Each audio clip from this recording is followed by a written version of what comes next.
तो दोस्तों 1 मार्च 2025 को directorate of urban local body Jammu से एक सर्कुलर पास होता है जिसमें मेंशन किया जाता है कि हाईवे पर किसी भी तरीके का लॉरी अड्डा टैक्स नहीं लिया जाएगा, स्पेशली उन व्हीकल से जो व्हीकल इंफ्रास्ट्रक्चर यूज नहीं करते हैं टाउन का। और इस सर्कुलर का यूज कुछ लोग कर रहे थे अपना फेम पाने के लिए, अपना पॉलिटिकल करियर बनाने के लिए, जिसका नाम मोहम्मद सलीम है। और मैंने मोहम्मद सलीम को एक्सपोज करते हुए बहुत लंबी वीडियो बनाई और चीजों को अलग अलग तरीके से एक्सप्लेन करी ताकि आप लोग को समझ आए। और मेरी बनाई गई वीडियो के काउंटर में सलीम भाई साहब ने है, मोहम्मद सलीम उनका नाम है, उन्होंने एक बहुत लंबी वीडियो बनाई और उसमें मेरी वीडियो का काउंटर किया है, स्पेशली उन चीजों का जो चीजें मैंने बताई थी। और उन्होंने बहुत गलत काउंटर किया है और अभी मैं उस वीडियो का काउंटर करता हूं जो वीडियो उन्होंने बनाई है।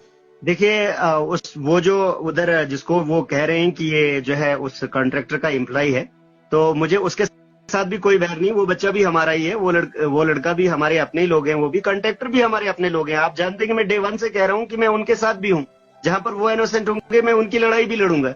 लेकिन जहां तक बदतमीजी की बात आई तो मैंने उनसे कहा कि जनाब ये राइट तो आपका है नहीं।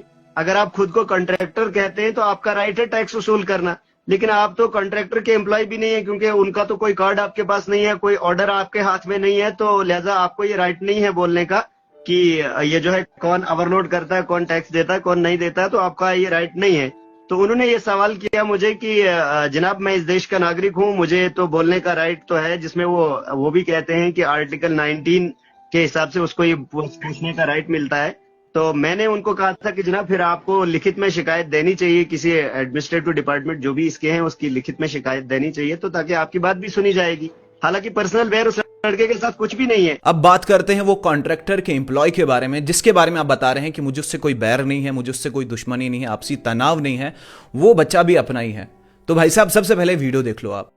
वर्कर चुप हेमंत सिंह से कह चल क्या चुप को कब कौन है तो किसी को भी, मैं सब ड्राइवरों को यहाँ पे बता दे रहा हूँ, किसी को भी इजाजत नहीं है यहाँ पर कि कोई भी आदमी आकर इन ड्राइवरों को लूटे यहाँ पर, जबकि डायरेक्टरेट की तरफ से ऑर्डर है पूरी तरफ से कि किसी को भी इजाजत नहीं है कि यहाँ पर किसी भी किस्म का नेशनल हाईवे टैक्स लिया जाए। और अगर कोई ऐसा करता है तो मैं अभी मेमोरेंडम देकर तहसीलदार साहब को मेमोरेंडम देकर अंदर से आया हूँ। और कोई भी आदमी अगर इस तरह की हरकत करता है या तो तहसीलदार के पास जाइए या उसकी वीडियो बना के रखे। अगर कोई भी आदमी जबरदस्ती करता है तो उसको वीडियो बना लो। और ये जो राशिद जरा इनको बताओ, चौहान के आशुपान बताओ अपनी तरफ से क्या कहना चाहते हैं। आप बात करो, लेकिन आप कुछ नहीं हो। मैं क्या हूँ? तो आप क्यों मांग रहे हो फिर वैसा? वर्कर कार्ड है, मुझे काम कार्ड है आपके पास। दूसरी बात नहीं, कार्ड है, इलीगल है। हाँ, ठीक है, मानता हूँ मैं इलीगल की बात नहीं कर रहा हूँ, मैं नेशनल हाईवे की बात कर रहा हूँ। मुझे आप एक बात बताएं, जो यहाँ से गाड़ियाँ चलती हैं जिनको 6 पास से जाती है, उस पर आपने कुछ एक्शन लिया? जो क्या बोलते हैं ट्रैफिक पुलिस की जिम्मेवारी है, तेरी जिम्मेवारी नहीं है। मैक्सिमम गाड़ियाँ इधर हैं 20 जाए या 50 जाए, वो ब्लैक लिस्टेड है।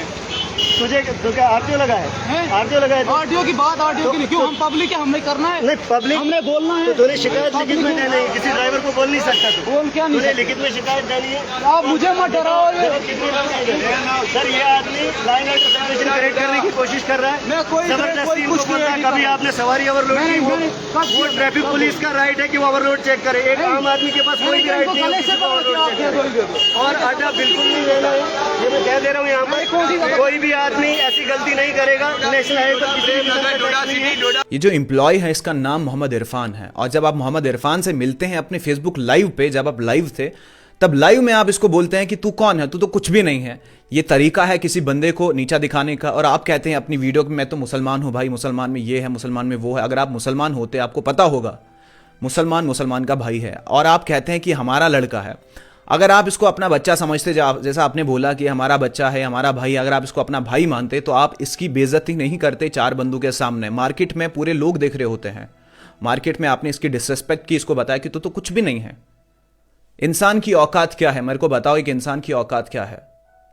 चालाकियों से नादान हो तुम, हकीकत से अनजान हो तुम, और समझते हो खुद को आसमां की बनावट। हकीकत तो यह है जिस्म तक जान हो तुम, सितम यह है कि कुछ पल के मेहमान हो तुम। मैं एक पोइट भी हूं, तो आप मेरे को खाली एडिटर ना समझो। मैंने बहुत सारी चीज़ें अपनी लाइफ में सीखी हैं यूट्यूब के थ्रू, ठीक है ना। यूट्यूब में मेरा बहुत लंबा कैरियर है। अभी आपको मेरे बारे में पता नहीं है तो आप बता रहे हो कि रिसर्च आपकी गलत है वगैरह वगैरह। तो मैं कोई फरिश्ता तो हूँ नहीं, मैं कोई मशीन तो हूँ नहीं। मैंने किसी बंदे को कॉल करी, मैंने बताया वो जो दूसरा लड़का था, दूसरे जो इंसान थे, वो जो दंगे फसाद कर रहे थे, उसका नाम क्या था। उन्होंने बताया कि जो भी नाम उनने बताया तो मैंने वहाँ पे बता दिया, मुझे तो याद भी नहीं है, ना मैं उनको जानता हूँ ना मैं आपको जानता हूँ। आपको भी मैं अभी से जानने लगा, XYZ कहीं से इन्फॉर्मेशन निकाली मैंने, मैं आपको पर्सनली नहीं जानता हूँ भाई साहब, ठीक है। अब दूसरी बात है, उसने आपको बताया ओवरलोड और जो गाड़ियाँ इलीगल चलती हैं, जो ब्लैकलिस्टेड गाड़ियाँ हैं उनका आपने बताया तो RTO है, तुझे बोलने का हक नहीं है, तू किसी ड्राइवर को नहीं बोल सकता है। फिर जब उसने बताया कि भाई साहब मैं तो जनता हूँ, मैं तो इस शहर का रहने वाला हूँ, ठीक है ना, इस हिंदुस्तान का रहने वाला हूँ, तो मुझे तो पूरा हक है। आप इसको बताते हैं हाँ तो फिर लिखत में दे दे, तू किसी ड्राइवर को बोल नहीं सकता है। तो भाई साहब जब आपका ये चल रहा था मुद्दा, आप गए तहसीलदार साहब के पास, आपने उनको लिखत में दे दिया, उसके बाद में आप यहाँ पे खड़े क्यों हुए? ये प्रोटेस्ट वगैरह जो भी दंगा फसाद आप करने क्यों लगे? फिर घर में बैठ जाना था ना आराम से, जैसा आपने इसको बताया। तो आपको भी किसने हक दिया? आप किसी के पास जाओगे, उसको ID कार्ड चेक करोगे, ऑथराइज हो आप इस चीज के लिए? नहीं हो ना। मगर ये चीज क्या है कि आप जब कहीं पे देखते हो कि गलत हो रहा है, आप थोड़ी ना भाई साहब रुकोगे। कहीं पे कत्ल हो रहा है तो आप थोड़ी ना पुलिस को इन्फॉर्म करोगे, भाई साहब वो कत्ल करने जा रहा है तो आप आ जाओ, तब तक ये कत्ल कर देगा, उसके बाद में इसको अरेस्ट कर देना। ऐसा थोड़ी ना भाई साहब। मैं आपको बताता हूं, मैं एक बार डोडा जा रहा था तो मैंने देखा कि ओवरलोड जा रही थी गाड़ी, मैंने पूरी गाड़ी खाली कराई, पूरी गाड़ी मैंने खाली कराई, मैंने रुकाया उसको, क्योंकि ये हमारी रिस्पॉन्सिबिलिटी है, ठीक है ना। ये शहर, ये हिंदुस्तान हमारा है, कोई बाहर वाला थोड़ी ना आएगा। अब रही टैक्स की बात, ठीक है ना, जो टैक्सेस हैं, आप मुझे बताओ, आपने बोला कि मैं जिन लोगों को भड़का रहा हूं, अब बताओ मैं कैसे भड़का रहा हूं? मैं किसी को नहीं भड़का रहा हूं, ये ऐसा है वैसा है। आपने लोगों को भड़काया, क्लियरली आपने लोगों को भड़काया। भड़काया कैसे? आप जिन लोगों को बता रहे हो वहां पे कि भाई साहब कोई भी टैक्स मांगने आएगा तुमसे किसी को कोई अड्डा नहीं देना, आप तो फिर उस सर्कुलर के खिलाफ जा रहे हो। वो जो ऑर्डर है जो आप बता रहे हो कि इंप्लीमेंट होना चाहिए, उस ऑर्डर के खिलाफ जा रहे हो, क्योंकि वो जो लोग हैं वो तो सारे लोकल ड्राइवर हैं, उन्होंने तो टैक्स देना है। वो जो सर्कुलर है उसके हिसाब से अगर देखा जाए उन्होंने तो देना है। तो आप भड़का किन के रहे हो? ठीक है ना, आप उन लोगों को ही भड़का रहे हो, ठीक है। आप बता रहे हो कि भाई साहब इस लड़के की एडिटिंग अच्छी है, बगैर ये रिसर्च। मेरी बात सुनो, दुनिया में कोई भी परफेक्ट नहीं है, ठीक है। मैं चीज़ों को एक्सेप्ट करता हूं, मुझे पता है कि चीज़ें हैं, मेरे से गलती हुई, एक्सेप्टेबल। आप भी वैसे एक्सेप्ट करो। आप एक काम करो, सबसे मेन चीज़ बता रहा हूं मैं आप लोग को। आपने बताया मैं मुसलमान हूं, आपको एहसास होना चाहिए था वो लड़के का रोज़ा था, वो लड़के ने रोज़ा रखा था, आप उसके साथ बहस करने लगे, उसकी कितनी एनर्जी वेस्ट हुई होगी वहाँ पे। ये सब चीज़ें छोटी लगती हैं, छोटी नहीं है, बहुत बड़ी चीज़ें हैं। आपको अगर भाईचारा निभाना है, मैं आपको बता रहा हूँ, आपने जो काम करने हैं फ्यूचर में, जो आपका एम है, मुझे पता है आपका एम क्या है, ठीक है ना। इतना सब पेज मैंने रिसर्च किया आपका, ये चीज़ें तो पता चल गई कि आपका एम क्या है। पॉलिटिक्स में ज्वाइन होना है ना भाई आपको, तो आपको सबों का साथ चाहिए, सबों का साथ चाहिए ना आपको। तो फिर ऐसे ये सब चीज़ें करके, सबसे पहले तो आपके लोकल्स आपके साथ नहीं होंगे, आपके लोकल्स आपके साथ नहीं होंगे। आप किस चीज़ का साथ दे रहे हो? सबसे पहले बताओ कि किस चीज़ का साथ दे रहे हो आप।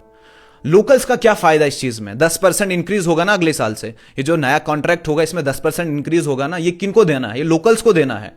मैंने अपनी वीडियो में कहीं पे भी नहीं बताया कि इस चीज से डेवलपमेंट हुई है, बहुत ज्यादा कुछ कुछ हुआ है। मैंने बताया कि ये चीज डेवलपमेंट के लिए लिए जाती है, ठीक है ना। मैंने ये चीज मेंशन करी, ये जो 2010 में स्टैब्लिश किया गया था ये लॉरी अड्डा, ये इसलिए लिया गया था, स्टार्ट किया गया था ताकि ये रेवेन्यू कमा के दे डिपार्टमेंट को और वो आगे एम्प्लॉयमेंट लाए। जैसे कि आपको पता ही है कि टाउन में कितने लोग मुलाजिम हैं, एम्प्लॉयमेंट तो छोटी मोटी हुई है। मगर अब बात करते हैं डेवलपमेंट की। डेवलपमेंट हुई है मगर उस लेवल की नहीं, उस स्केल पे नहीं हुई है जिस स्केल पे होनी चाहिए थी, जिस स्केल पे ये टैक्स लिया जा रहा था। अब मैं किनके हित में था, मैं किनके साइड में था? मैं था एक तो कॉन्ट्रैक्टर के साइड में, क्योंकि उनकी कोई गलती नहीं है। दूसरा था मैं उस बंदे के साइड में जो बंदा वहां पे टैक्स ले रहा था, जो एम्प्लॉय था उसके साइड में, क्योंकि उसको कोई मतलब ही नहीं था। उसका काम क्या था? टैक्स लेना, वो अपना दिन कमा रहा था। और आप बात करते हो एम्प्लॉयमेंट के बारे में, वो बंदा एम्प्लॉय है, ठीक है, उसकी सैलरी कितनी होगी? सबसे पहले बताओ उसकी सैलरी कितनी होगी? जितनी आपने उसकी डिसरेस्पेक्ट करी है। पैसा ज्यादा इंपॉर्टेंट है या इज्जत इंपॉर्टेंट है? आप बता रहे हो मैं अच्छा इंसान हूं, अगर आप अच्छे इंसान होते आप उस बंदे की डिसरेस्पेक्ट नहीं करते। दूसरी बात ये आप वहां पे चले गए, वहां पे आपने कॉन्ट्रैक्ट के साथ लड़ा, उनकी डिसरेस्पेक्ट की। आप मुझे एक चीज बताओ, ये जो चीजें हैं ये चीजें कहां पे प्रूफ हैं कि भाई साहब कॉन्ट्रैक्टर्स जो हैं वो गफला कर रहे हैं, वो हराम खा रहे हैं? आप बता रहे हो कि कॉन्ट्रैक्टर्स लूट रहे हैं। कॉन्ट्रैक्टर्स कहां पे लूट रहे हैं यार? लूट तो पब्लिक वो रही है ना, गवर्नमेंट रही है, ठीक है ना। अब वो जो कॉन्ट्रैक्टर्स हैं, अगर वो मान लीजिए कि हम उनसे बात करें कि भाई साहब आप अगले साल से ये लॉरी अड्डा नहीं लेना, उनकी जगह कोई और लेगा। अगर सारे मिलके नहीं लेंगे तो गवर्नमेंट खुद करती है ये, जैसा पहले हुआ भी है, गवर्नमेंट खुद लेती है। अगर हमारा जो लोकल है कोई, वो अगर इस कॉन्ट्रैक्ट को लेता है, ठीक है ना, एम्प्लॉयमेंट खड़ी करता है, अपने लोकल लोगों को एम्प्लॉयमेंट देता है, ठीक है, रोजगार देता है, तो उसमें गलत क्या है? मेरे को बताओ गलत क्या है? मैं लॉरी अड्डा के हित में नहीं हूं। लॉरी अड्डा नहीं होना चाहिए भाई, कुछ भी चीजें नहीं होनी चाहिए। कौन चाहता है कि भाई हम टैक्सेस दें? हम जब कोई गाड़ी खरीदते हैं ना, गाड़ी खरीदते हैं, उसमें टैक्स देना है, भर भर के टैक्स देना है। उसके बाद में वो जो कागज होते हैं, जो पेपर वर्क होता है, उनमें टैक्स देना है। उसके बाद में जब गाड़ी चलती है उसका टैक्स देना है। उसके बाद में तेल डलाना है, उसका अलग से टैक्स देना है। उसके बाद में जब हमारा जो पेपर वर्क है वो जब एक्सपायर होता है, उसका अलग से टैक्स देना है। टैक्स टैक्स भाई, हम तो चाहते हैं हिंदुस्तान टैक्स फ्री कंट्री बने, मगर मैं आप लोग को मैं आप लोग को ये चीजें बता रहा हूं कि जो टैक्स है ये नहीं होना चाहिए, नहीं होना चाहिए टैक्स। कौन चाहता है टैक्स हो?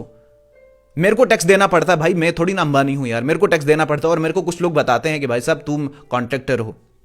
भाई मैंने उनको बताया कि भाई तुमको पता है 1 करोड़ में जीरो कितने लगते हैं? 1.5 करोड़ का वो कॉन्ट्रैक्ट है, मैं ले सकता हूं क्या 1.5 करोड़ का कॉन्ट्रैक्ट? मैं नहीं हूं कॉन्ट्रैक्टर भाई। तभी मैंने उस बंदे को रिप्लाई किया, कोई बंदा मेरे को बता रहा था कि भाई साहब तुम कॉन्ट्रैक्टर हो 1.5 करोड़ में। उसको मैंने मैसेज किया कि 1.5 करोड़ में पता है कितने जीरो लगते हैं? तो आप लोग, मैं खुदा की कसम खा के बता रहा हूं कि आपने बिल्कुल भी सही नहीं किया। आप अगर चाहते हो कि आपके साथ हम रहें फ्यूचर में, मेरी बात याद रखना, ये ऐसा मत सोचना कि भाई साहब ये मैंने कर दिया तो बड़ा अच्छा हो गया, 4 बंदू का सपोर्ट मिल गया। 4 बंदू का सपोर्ट नहीं, आपके बहुत सारे बंदे कट गए। आप अगर चाहते हो, जिस फील्ड में आप घुसना चाहते हो, आप अगर चाहते हो सक्सेस करना चाहते हो, तो सबसे पहले क्या करो? सबसे पहले आके माफी मांगो उन लोग से। सबसे पहले आके इंप्लॉय से माफी मांगो, उसकी कोई भी गलती नहीं है इस चीज में। उसके बाद में जाके उन कॉन्ट्रैक्टर से माफी मांगो, उनकी भी कोई गलती नहीं है। उनकी क्या गलती है? उन्होंने तो कॉन्ट्रैक्ट लिया, अगर वो कॉन्ट्रैक्ट नहीं लेते तो गवर्नमेंट खुद करती। ऑनेस्टली डिपार्टमेंट खुद करता, पहले भी किया है। अब अगर लोकल बंदे का फायदा हो रहा है, तुमको क्या दिक्कत है? वो देखो, वो कॉन्ट्रैक्ट जो है ना वो लेना ही लेना है, वो लेना ही लेना है। वो जो कॉन्ट्रैक्ट है ना वो होगा ही होगा। वो जो टैक्सेस हैं वो कटेंगे ही कटेंगे, वो मुझे भी कटेंगे, सबको कटेंगे। कपड़े खरीदता हूं मैं, इसमें टैक्स, खाना खाता हूं उसमें टैक्स, कुछ और खरीदता हूं, कुछ और करता हूं उसमें टैक्स, ये वीडियो बना रहा हूं।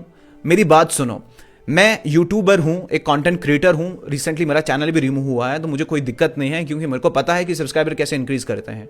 मगर ये सब चीजें क्या है, जब हमारा अर्निंग आता है महीने पे, ठीक है, जब हमारा $100 कंप्लीट होता है, उसमें हमको टैक्स कटता है, उसमें हमको टैक्स कटता है भाई। जब सुपर चैट आती है उसमें पता है कितना टैक्स कटता है? उसमें 30% टैक्स कटता है। आप मुझे बताओ कि हर चीज में टैक्स है, हम तंग नहीं आए टैक्स से। कौन टैक्स को अप्रिशिएट कर रहा है? कौन टैक्स को बढ़ावा? हम नहीं दे रहे हैं बढ़ावा। मगर अगर वो टैक्स जो है वो गवर्नमेंट ले रही है, अगर कोई बंदा जा रहा बोल रहा है कि भाई साहब आप एक काम करो, आप हमको एक कॉन्ट्रैक्ट दे दो, हम आपको एडवांस पे पैसे दे देते हैं, तो हम छोटा मोटा इससे कमा लेंगे, तो गलत क्या है भाई इसमें? तुम लोग पागल हो क्या? और वो जो सलीम है, मोहम्मद सलीम, सुन मेरी बात, मेरे भाई मेरी बात सुन, मुझे तेरे से कोई दुश्मनी नहीं है मेरे भाई, ठीक है, मगर तूने डिसरिस्पेक्ट किया है, डिसरिस्पेक्ट किया है तूने कॉन्ट्रैक्टर का भी और वो एम्प्लॉय का भी। ठंडे दिमाग से सोचना, इस फेम को साइड पे रख दे। खुदा की कसम खा के बता रहा हूं कि आपको उतना नॉलेज नहीं होगा फेम के बारे में स्पेशली जितना मुझे है। मैंने वो जो पुरानी वीडियो बनाई है ना, वो मैंने वीडियो जल्दबाजी में बनाई है। खुदा की कसम वो मैंने वीडियो जल्दबाजी में बनाई है। अगर मैं प्रॉपरली वीडियो को बनाता ना, एक्सप्लेन करता, ठीक है, तो मुद्दा ही कुछ और होता, फिर गलत हो जाता आपके साथ। इसलिए मैं आपको सिंपली बता रहा हूं कि आप जाके उन लोगों से माफी मांगो, ठीक है। सुबह आओ, जम्मू स्टैंड पे मेरी दुकान है, ठीक है, जहाँ पे जम्मू के लिए गाड़ियाँ लगती है वहाँ पे मेरी दुकान है। आओ, सबसे पहले उस एम्प्लॉय से माफ़ी मांगो, उसको बताओ कि भाई साहब मुझे माफ़ कर दो, आप मेरे भाई जैसे हो, ठीक है, आप मेरे छोटे भाई हो, मुझे पता नहीं चला जल्दबाजी में कि मैं क्या कर रहा हूँ, मैंने आपके साथ बदतमीजी करी, आपको नीचा दिखाया। अब आप बताओगे कि भाई साहब मैंने नीचा कैसे दिखाया? आपने उस बंदे को बोला कि तू कौन है, तू तो कुछ भी नहीं है। यार तुम्हें ऐसा शर्म नहीं आती है, तुम्हें एहसास नहीं है? दूसरी बात ये, आपने बताया कि भाई साहब उसने मेरे को छपरी बताया, अनपढ़ बताया। मैंने अनपढ़ वर्ड का यूज नहीं किया। अनपढ़ वर्ड मतलब उसका ये है कि जो कभी पढ़ा ही नहीं हो, जिसने स्कूल ही ज्वाइन नहीं किया, उसको अनपढ़ बोलते हैं। मैंने आपको अनपढ़ नहीं बोला, मैंने आपको छपरी बोला। छपरी क्यों?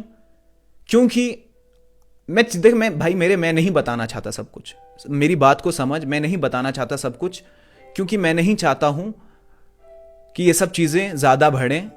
कल मेरे से मिलना, ठीक है, जम्मू स्टैंड पे मेरी दुकान है, आना वहाँ पे बात करेंगे आराम से। वो बंदों से ज़रूर माफ़ी मांगना, अगर अच्छे इंसान हो, फ्यूचर में सपोर्ट करेंगे हम आपका, ठीक है। अब आप ये सोचोगे कि भाई साहब ये क्या सपोर्ट करेगा मेरा, इसका तो चैनल भी रिमूव हो गया। अभी आपको पता नहीं है, कंटेंट क्रिएटर की आपको ताकत पता नहीं है, कंटेंट क्रिएटर क्या होता है। हमने बहुत मेहनत की है। ये आप बताते हो कि एडिटिंग कुछ भी नहीं है, एडिटिंग ना के बराबर, एडिटिंग कुछ है ही नहीं। एडिटिंग किसी को पैसे देकर भी करा सकते हैं हम, किसी को पैसे देकर भी करा सकते हैं। हाँ, ये अलग चीज़ है कि मेरे को, आप 2010 की बात कर रहे हैं कि तब मैं 5 साल का हूँगा, तब से मैं यूट्यूब पे काम कर रहा हूँ। बहुत सारे चैनल रिमूव हुए क्योंकि मेरे को आता नहीं था पहले, उतना सब चीज़ें पता नहीं था कि यूट्यूब चैनल पे क्या अपलोड करने से, रिव्यू देने से क्या चीज़ें हो जाता है चैनल रिमूव। तो बहुत सारे चैनल, रिसेंटली भी एक चैनल रिमूव हुआ है, बिग बॉस ने स्ट्राइक मार दी थी। तो इस चीज़ों को साइड पर छोड़ो, जब ज़रूरत पड़ेगी तब हम आपके साथ होंगे, मगर तब जब आप हक पे होंगे, जब आप हक पे होंगे। आप लोकल बंदों के ही खिलाफ जाओगे तब, जब वो सही हैं, जब उनकी कोई गलती है ही नहीं, उनके खिलाफ जाओगे, उनको डिसरिस्पेक्ट करोगे। ये सब चीज़ें नहीं एक्सेप्टेबल कहीं पे भी। तो खुदा के वास्ते कल आओ, उन लोगों से माफ़ी मांगो। बता रहा हूं मैं आपको, ये कोई धमकी नहीं है, ये भाईचारे का वो निवता है, ठीक है ना। धमकी अगर होती मैं फुली एडिट करके फिर प्रॉपरली चीज़ें बताता। ये धमकी नहीं है, भाईचारे के हिसाब से बता रहा हूँ। कल आके उन लोगों से माफ़ी मांगो जिनका डिसरिस्पेक्ट किया है। अगर कुछ दिमाग में है कि भाई साहब ऐसा तो नहीं है, वैसा तो नहीं है, कल आना, मैं क्लियर करूँगा, सारी चीज़ें क्लियर करूँगा। कल आके उन लोग से माफ़ी मांगना। 2 बंदे हैं, ठीक है, एक तो कॉन्ट्रैक्टर से, दूसरा तो एम्प्लॉय से। खुदा हाफिज़।